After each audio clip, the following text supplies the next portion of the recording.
Yeah, so I'm keen to unpack like your tips around negotiating. What advice would you give to people to negotiate well and ultimately get the result that they want? Yeah, perfect. So we're talking terms, and this is what I say with clients. I'm like, when we role play this, I'm like, talk to me as if you're the agent. How would you make an offer? And they stutter a little bit, practice it, because you're practicing on real life on the property that you want. So one is, have you gone to that many opens that you have got to know the agent, for example? So visibility is a big thing. Does the agent know that you're pre-approved? Now, most people say, well, I don't want the agent to know that I'm pre-approved and play their cards close to their chest. Well, if you're not pre-approved, the agent's not going to take you seriously. You tell them that you're pre-approved, you don't necessarily have to say how much. And then if you see a property that you really love, it's like, hi, Mrs. Agent, Mr. Agent, what do we need to do to talk about this property to take this off the market? Because we absolutely love it. That gets them interested. And we always say to our clients, you want to be the one that has the first bid, not the counter bidder, right? Because the second that you become that counter bidder, you lose that position of power. So what do you need to be the one that's getting on the front foot? Do you need to waive your cooling off period? Okay, great. Let's talk about your numbers before you do that. Does the vendor need a short settlement because they've already bought a property and they need to move super quickly? Okay, great. There are banks that will do that because they're digital based or get loan documents issued digitally. We can move quick and settle in 3 to 4 weeks. Do they need a longer settlement?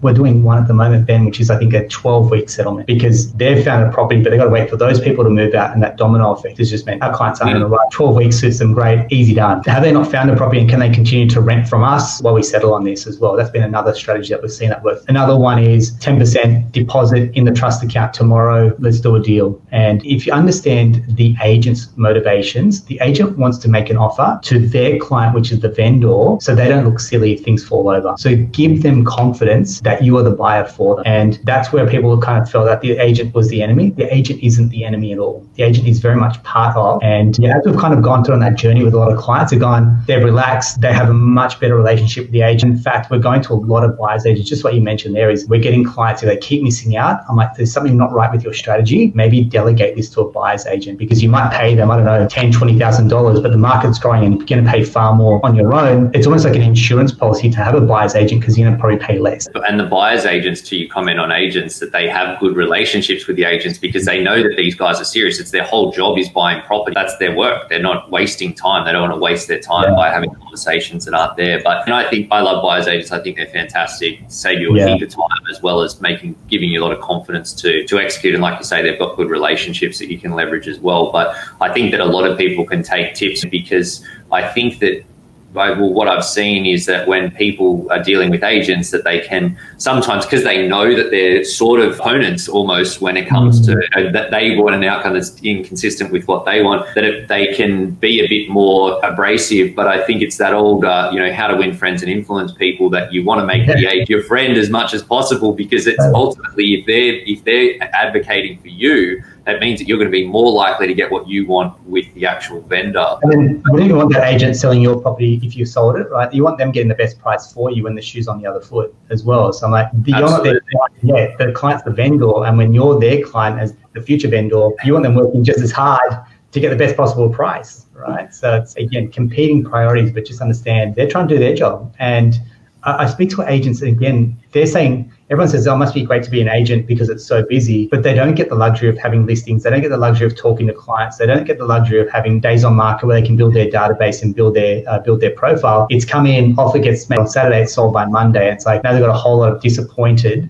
buyers that think the agent just kind of like fleeced them. It's like, well, the agent's just pretty much opening the doors and offers are coming in even before they can open the doors at the moment. So it's not enjoyable for them either. And I think a lot of those guys, it's pretty cutthroat in that they need to get results because a lot of them are on either very low or no salaries. It's all driven by the activity and the outcomes that they get for their clients. And the other part is that what they call that first couple of weeks in real estate. The first 1 to 2 opens is critical. They want to get offers in those first 1 to 2 weeks, a golden period in real estate. So they don't want a property sitting on the market because people think there's something wrong with the property. So again, they're under a huge amount of pressure to start getting results from their client, the vendor, to start seeing some offers, especially in such a hot market like this at the moment. They want to see offers well above what their expectations are at the moment. And that's just kind of adding fuel to the fire as well. And what would be your tips when it's time to, obviously, the things that you mentioned, let the agent know that you're serious, be confident, have your ducks lined up, and give them the confidence that you have as well. But when you start talking numbers, where would you go? And a common scenario that we're seeing is that you mentioned it, that agents will put a low price point on a property, but then they're trying to get more people through the doors to heighten the interest and get people emotionally attached. when you do, after you have made sure that, that they will negotiate, that they're give them the confidence that you're doing the right things. What then? What's the tip to get the best number result and secure the property? Yeah, again, it's not about the lowest price. It's fair market value, and if it means you need to pay $30,000, $40,000, $100,000 more for this particular property because it's in a great location, but there's things that you can't change about it. The block, the aspect can be changed, the dwelling can be changed, but generally in terms, people look at the block and look at the location, because if you're buying purely on price, you could be buying an inferior asset. You're buying something maybe on a busy street. It's not on the best street in the neighborhood, for example. So again, pay the premium if it's a premium property. And generally you get a feel for that as well. So when we're talking numbers, it's how do you make a compelling offer the first time around so the agent takes you seriously? Don't go in with a lowball offer. Make a compelling offer and then back that up with term. So our offer, we'd like a response by a couple of days' time. We are open to a shorter or a longer settlement, and we can produce a 10% transfer to your trust account, for example. And the agent's going tick, tick, tick. These are strong offers. You've called them and you've followed up with an email as well with your contact details. Like, be professional about it, because so many people out there are wasting the agent's time that they're getting a little bit jaded. They're going, well, come to me with a good offer. Don't waste my time. And the other party's getting your house in order. So getting a conveyancer or a solicitor ready to review the contract to sale, and getting a building and pest inspector to go through. And generally at the moment, every property is coming with a qualified building and pest. So make sure you review that as well. So don't make the offer and then having to do all that.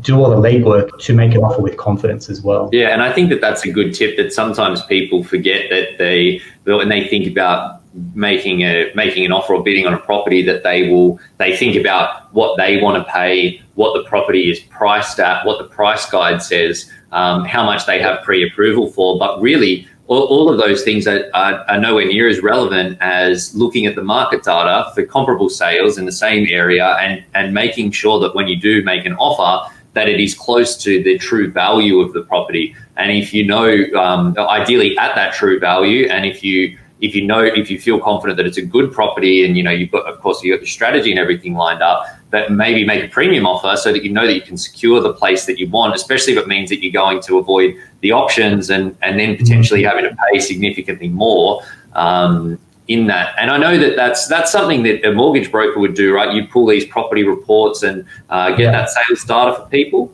Yeah, we do, Ben. So, I mean, we run the property reports, we run borrowing capacity, we run combinations, for example. But again, what I was saying is the property reports at the moment just haven't kept pace with the market. And that's what I say, there's probably 3 or 4 different numbers. There's the number that you want to pay for the property, which is here, the number that the valuation, core logic is down here. There's a number that the agents promised the vendor, and then there's the vendor's expectations. So there's like 3 or 4 numbers that we're trying to navigate, right? Lowest is the property report numbers, which is conservative best, and then the highest is what the vendor really wants for their property, and the agent's trying to manage their expectations at times as well. So, and then add somewhere in the middle where someone else is willing to pay for the property in the midst of it. So that's why you're getting these huge variances on like price listed versus price sold, because someone just comes on and goes, bang, I'll take that property off the market. And you were going, I could never pay that much for it. Well, it was never yours then to begin with, because someone saw more value in it than you did.